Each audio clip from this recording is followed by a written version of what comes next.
I, a 26-year-old woman, was set to be married last week. However, the wedding didn't take place because I made the decision to run away the night before the ceremony. I had been engaged to my 26-year-old boyfriend for 6 months, and we had been in a relationship for 3 years. We'd also shared 2 children, twin boys who were now 1 year old. The arrival of our unexpected twins had initially caused tension, as my boyfriend was against having kids at that time. Despite his reluctance, I insisted on keeping the babies and gave him the option to leave without demanding child support. I believed in my ability to raise my children independently due to my strong maternal instinct. Over time, my boyfriend came around, supporting me throughout the pregnancy and proving to be a good father after the twins were born. 6 months later, he proposed and I accepted. We began planning our wedding, and everything seemed perfect. My parents were thrilled, as they liked my now ex-boyfriend. However, the night before the wedding, a phone call changed everything. We were following the tradition of staying in separate places, and after a heartfelt conversation, he forgot to hang up the call. I remained on the line out of curiosity and overheard a conversation between him and his father, revealing a side of him that made me question our 3-year relationship and the impending marriage. I decided to eavesdrop on their conversation, motivated by my ex-boyfriend's dejected and distant tone when confirming to his dad that he was talking to me. Something felt off, and the subsequent exchange still echoes in my mind a week later. His dad questioned whether my ex still felt the same way as he did 2 days ago, and my ex affirmed. His mother joined the conversation, insisting that regardless of his feelings, he needed to go through with the wedding. This sparked a heated response from my boyfriend, asserting his autonomy and refusing to be pushed around. His dad, however, made a weighty proposition, stating that while they couldn't force him to marry someone he didn't love, they could cut him out of their will. His mother, in turn, lectured him about responsibility, emphasizing that as a father, he needed to grow up and commit. She argued that if he was ready for kids, he should be ready for marriage. My ex expressed his frustration, feeling coerced into marrying me despite not feeling ready, solely to avoid being disinherited. He lamented about the lack of consideration for his readiness for milestones in his life, feeling unfairly pressured into situations he wasn't prepared for. In his complaints, he stormed out, leaving his phone behind. His parents continued to discuss his perceived irresponsibility, prompting me to end the call. Stunned and unsure of what to do, I realized that my boyfriend had agreed to marry me under the threat of disinheritance, a revelation that shook me on the eve of our supposed wedding day. I couldn't fathom the situation for the next couple of minutes. None of his recent behavior had hinted at his unpreparedness. Yes, we had our initial argument when I discovered my pregnancy, but since then, he had been a devoted boyfriend and father. His true feelings were hidden behind a remarkable acting facade. Once I gathered myself, I made a swift decision to escape. Fortunately, my kids were with me, so I drove to a hotel on the outskirts of town. Arriving late, I settled my fussy kids and blocked my boyfriend and his family without explanation. That night, I cried, realizing the past year had been a colossal lie. Eventually, around 4 in the morning, I found some sleep. The wedding expenses were covered by my ex's affluent parents, relieving me of financial concerns. I texted friends and family that the wedding was off, promising to explain later. I made it clear I didn't want them involved with my ex or his family, trusting they'd respect my wishes. On what was supposed to be my wedding day, I stayed in the hotel, grappling with my emotions and finding solace in my son's company. Despite my devastation, I maintained a strong front for their sake. A day later, I returned home to gather my belongings and move out.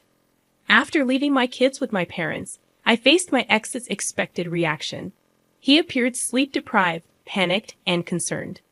Unsure of the authenticity of his emotions, he demanded an explanation for my actions, asserting that my decision warranted an apology to him and his family, dismissing cold feet as an unacceptable excuse for humiliation. I didn't say much. I simply informed him that I had overheard his conversation with his parents the other day. He appeared confused for a moment, and when it sank in, he couldn't hide the shame. I didn't feel the need to elaborate or engage in further conversation. After uttering those words, I entered the house while he waited outside in the yard. Gathering the essentials, I left without exchanging another word. There was nothing left for me to say. He had acted according to his beliefs, and now I was doing what I believed was right. I no longer aspired to be a wife. My focus shifted to being a devoted mother. Almost a week passed without communication, and I thought it was the end for us. I had nothing to express, and he seemed to share the sentiment, or so I believed. However, a few hours ago, he unexpectedly appeared at my parents' place, pleading to speak with me. By now, my parents and close friends were aware of the situation, and they hesitated to let him in. Despite their reservations, I agreed to talk to him one last time. I opted to stay in the front yard, fearing a heated argument that might disturb the sleeping babies. In our conversation, he apologized for everything he had put me through. He professed his love for me, admitting he wasn't ready for marriage. He expressed affection for our children and insisted on being a part of our lives despite the revelations from that night. I found myself at a loss for words, grappling with doubts and trust issues. While he wanted a second chance without his parents' interference, I was uncertain about the path forward. He expressed a desire to work things out, but I couldn't ignore the deception that had persisted for almost a year. Now faced with the decision of whether to give our relationship a second chance, I'm torn. I want my kids to have a relationship with their father, but trust is a significant hurdle. As for myself, a break seems appealing, especially after this tumultuous week. I'm undecided about the future of our relationship. Update. Hey, everyone. It's been a while, and I appreciate the overwhelming support. I've been busy with work, kids, and moving out. The advice I've received has been incredibly helpful. I consulted a lawyer about custody arrangements, and I've decided to pursue full custody. Some people have sent hurtful messages, accusing me of being a selfish mother for considering reconciliation. I want to emphasize that I'm a mother, but I'm also a human being. It's only been a week since that phone call, and moving on completely is a process. This was a 3-year relationship, for goodness sake. In the throes of strong emotions, I genuinely loved him, and that vulnerability led me to consider reconciliation. However, as I've regained stability, I recognize the imperative of prioritizing myself and my children. Despite the initial hurtful judgment on the internet, I anticipated it in this digital age. 2 days after calling off the wedding, I began the search for a lawyer, a process that took time as I sought someone I felt comfortable with and could trust completely. Custody discussions were never part of our prior conversations, as we never foresaw such a circumstance. Now that we're at an impasse, I believe it's crucial to take legal measures to secure my children's well-being. While I doubt my ex's desire for custody, I'm wary of his conservative and orthodox parents, who may object to their son not having custody of their grandchildren. I'm preparing for potential challenges. Our last conversation was around 3 days ago, and the lack of contact since then reinforces that, regardless of his words, he's not ready to be with me or willing to make the necessary changes. His recent expressions of wanting to make things work appear hollow and meaningless. The eroded trust between us makes it clear that I won't be with a man who doesn't genuinely want to be with me. Ending the relationship is the best course of action. I plan to communicate my decision soon, hoping it won't escalate into a custody dispute. Update 2.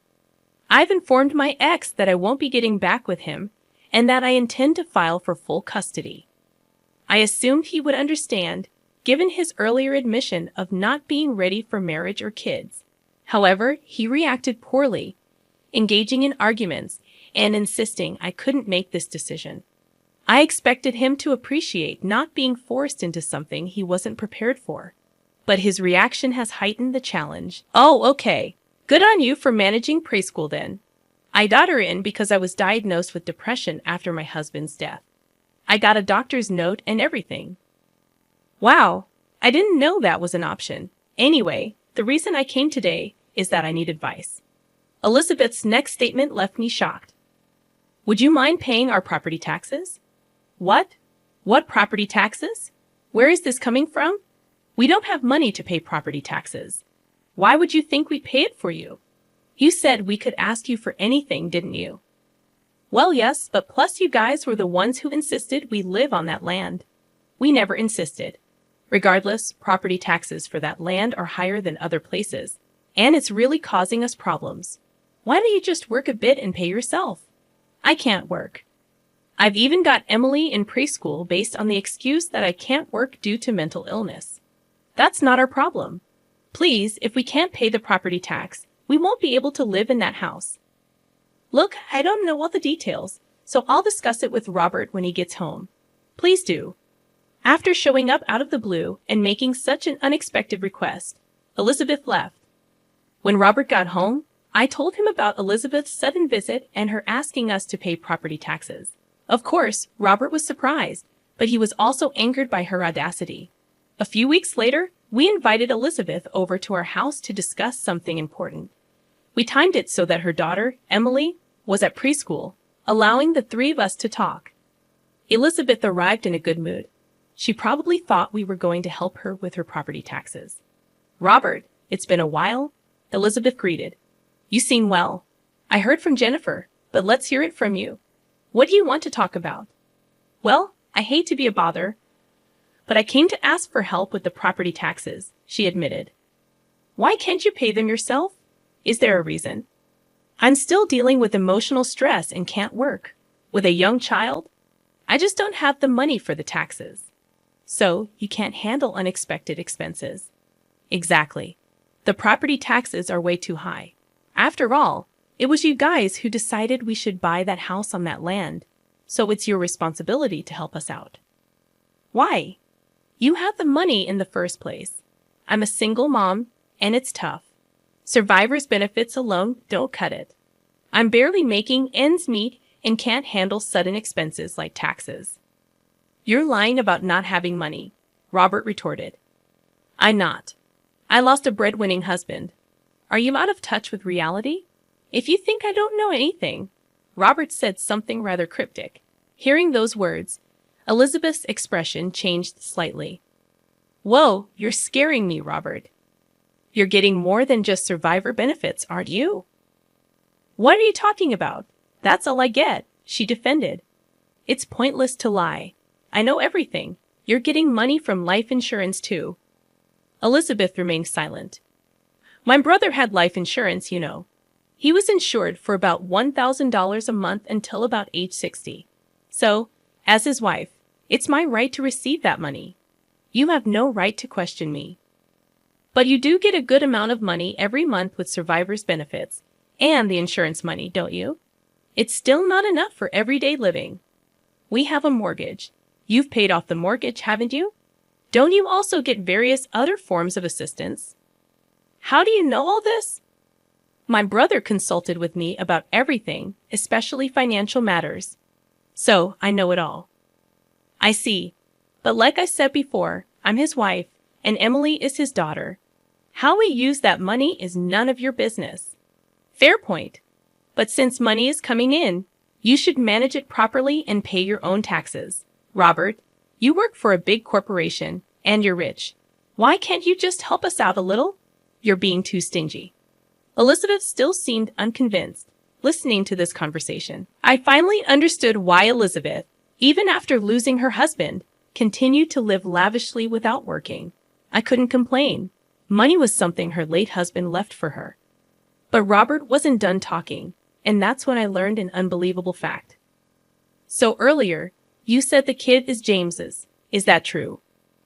What are you talking about? Of course it is. Well, that's good because if it's not, we have a big problem. Isn't that quite rude? I just lost my husband. Don't start accusing me of things. I, who had been silently listening, quickly interjected. That's crossing the line, man. But Robert continued. You see, my brother consulted me when he found out about their pregnancy. What about him? He said that judging by the due date, there's no way the child could be his. What do you mean? He was always on an extended business trip and hadn't been home during that time. He was worried that the child might not be his. That's absurd. I thought so too initially. James said there was no evidence of an affair. Then he passed away before we could gather any. So it was a misunderstanding, right? After James was gone, I couldn't shake off the thought. So I investigated. What? Whether you had been unfaithful? My jaw dropped next to me in a state of shock from this newfound information. Robert continued speaking to Elizabeth. I was planning to take my time gathering evidence, but since you came to our home, I hurried my investigation. And what did you find? You're living with another man now, aren't you? So what if I am? He's someone I started seeing after my husband passed. I see. I was wondering if the man you're living with is the child's father. But it turns out he's not Emily's father. It's your brother, H. Do you have any proof? Sorry to say, I approached Emily and the man at the park and got a single hair strand from their clothing. That's creepy. I do feel a bit guilty, but it's for my brother. And what did you do with it? James is no longer with us. So I submitted the hair, along with mine, for a DNA test. According to Robert, even if it's not from the father, a close relative can provide enough genetic information for a paternity test. Robert went on. The test showed that Emily is not James's child. Elizabeth looked down, unable to speak. Then she finally spoke, almost in a whisper. So what does that mean? It's heartbreaking for James. Speaking ill of the dead accomplishes nothing, maybe. But since my brother can't find justice, I plan to file a lawsuit against you and your lover for damages. What are you talking about? We're getting married soon. Oh, really? Well, that makes things easier. Since the house is already paid off, you should just sell it. Then you can use that money to pay for both your compensations. Why should I? If you can afford the compensation, you're welcome to stay. But your fiancé doesn't work right. How do you know that? You can get by without working now, but that changes when you're married. It's none of your business. The conversation was far from over, and an angry Elizabeth tried to leave. Robert spoke up. I'll handle the property taxes for you. I'll also start the process for selling the house. Angry, Elizabeth stormed off and eventually sold the house, just as Robert suggested. The house sold quickly due to its desirable location and being relatively new. Elizabeth paid the compensation with the money from the sale. Apparently, Elizabeth and her man got married. But because of that, she would no longer receive the survivor's benefits she had been getting due to her husband's passing. Ignorant Elizabeth had no clue about this. She bought a cheap used house with the money from the sale. No longer a single mom, her financial aid dried up, as did the survivor's benefits.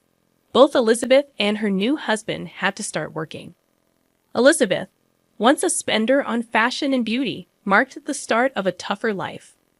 Her husband couldn't keep a job, and the marriage soon fell apart. Elizabeth was back to being a single mom, but now with no financial aid coming in, she had to work desperately to make ends meet. For us, the storm has passed, and our peaceful days have returned. We were even blessed with a child we had longed for. I can't wait to meet the child that I will have with my beloved Robert. We will give our child the middle name of my late brother-in-law, ensuring that his memory will always be with us. In my second update, I confronted my ex, expressing my decision not to reconcile and notifying him of my intention to file for full custody.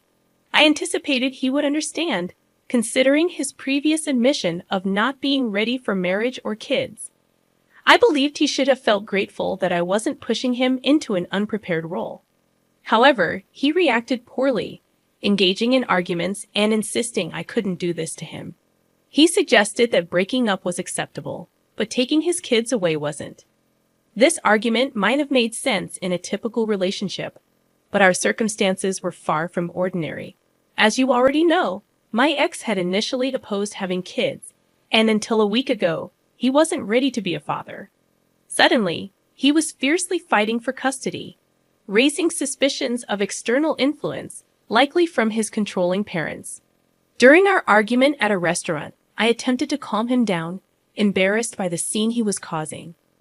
In an effort to avoid a protracted custody battle that I couldn't afford financially or energetically, I sought a rational conversation.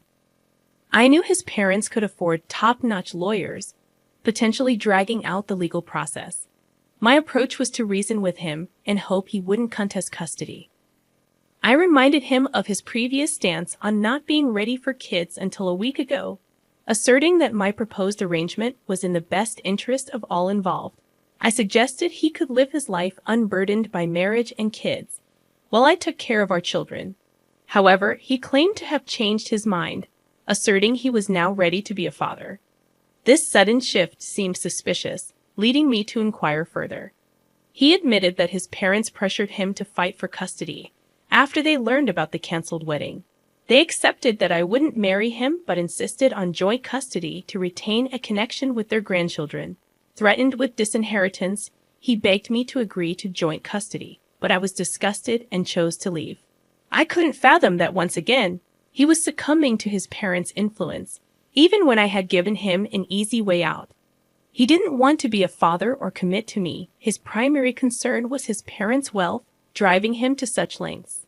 If his sole focus was their money, I didn't want him anywhere near our kids. They deserved better. Rejecting child support, I made it clear I didn't want him involved with me or my children. His lack of backbone, willing to do anything to stay in his parents' good graces, was disappointing but unsurprising. Since then, I blocked him everywhere, refusing to engage in any communication.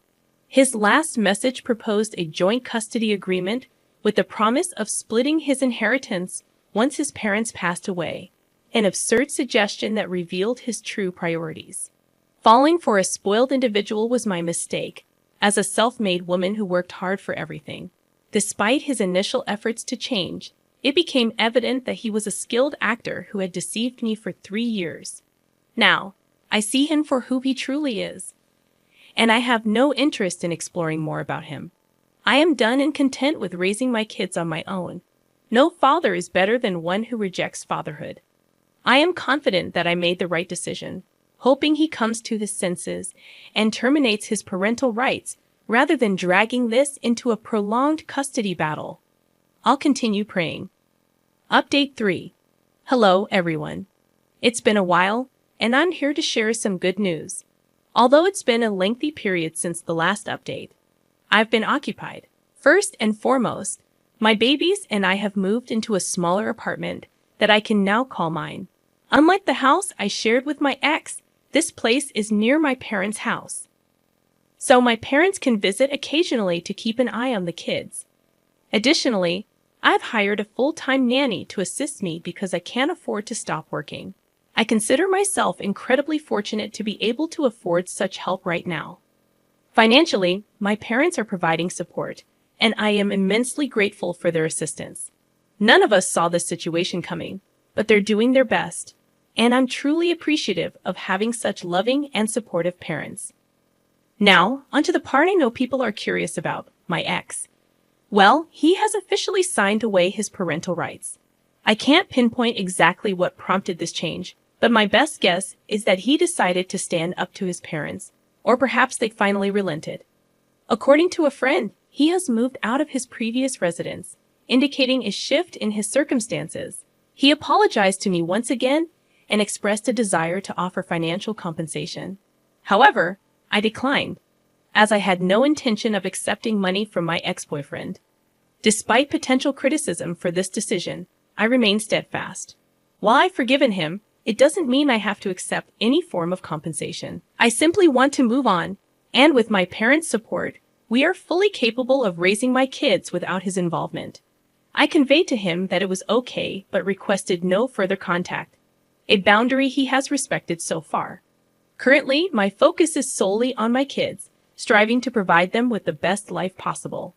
I have no time for sadness or anger towards my ex. My energy is devoted to being the best mother I can be for my children. That's the update for now, and stay tuned for more stories from Argo Relationships. Second story. My name is Jennifer, and I'm married to Robert. Robert has a younger brother named James, who is 3 years younger than him. The woman James brought home as his future wife, Elizabeth, turned out to be surprisingly inappropriate. "Hey, I'm getting married," James said with genuine happiness, introducing us to his fiancé. "Hi, I'm Elizabeth. Nice to meet you." Elizabeth was a flashy dresser adorned in designer brands, her bold makeup making her initially intimidating. However, after talking to her, we discovered she was outgoing and charming. We were genuinely happy for our brother-in-law's upcoming marriage. Robert's parents, unfortunately, had both passed away, his mom when he was in 7th grade, and his dad 2 years ago. As a result, neither Robert nor his brother-in-law had parents anymore. I bet Mom and Dad are celebrating your news up in heaven, Robert remarked. Look, I've been depending on you for so long, Robert. I don't expect that to change once we're married, James added.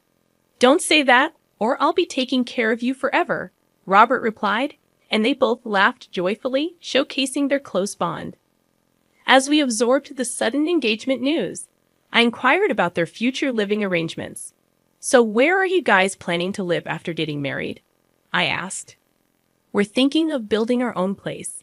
The thing is, I travel a lot for work, so we're still undecided on where to build, my brother-in-law answered. Since he often had to travel for work, deciding on a location posed a challenge. We don't have reliable parents to lean on. If we live near each other, we can help one another if something happens, he explained, highlighting the importance of their close relationship. I concurred, acknowledging that my parents lived far away, and it seemed Elizabeth, his spouse, also had no parents nearby. That sounds like a good plan, I said. However, Robert and I weren't as affluent as Robert, so the decision to live nearby posed a financial challenge. Though the idea was initially a casual suggestion, they took it seriously and moved into a house relatively close to us. After settling in, we frequently enjoyed barbecues and drinks together, creating pleasant memories. Months later, they received the joyful news of a baby on the way. Tragedy struck, though, as my brother-in-law, elated about the impending arrival, met an untimely end on his usual work trip.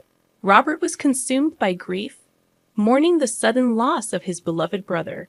Strangely, Elizabeth, his spouse, didn't appear as devastated as one would expect, considering the circumstances. While she did shed tears, they seemed artificial, leaving me uneasy. Concerned, I reached out to her, offering support for anything she might need after the baby arrived. Thank you, she replied. But that was the last we saw of Elizabeth. Months later, a birth announcement arrived, prompting us to visit. However, she claimed to be too busy to invite us in, so we left the gift at the door and returned home, bewildered by the inability to see the baby. Our distrust toward Elizabeth grew as she consistently avoided us, citing business whenever we tried to connect. A year passed since my brother-in-law's death when, out of the blue, Elizabeth showed up at our house. It's been a while, Jennifer. Long time no see. How have you been? She greeted. Confused, I inquired about the sudden visit. I came because I need some advice, she explained. When asked about Emily, her response was surprising. Emily's at preschool. Being alone at home with her all the time was driving me crazy. I enrolled her right after she was born. Oh, I see. Are you working then?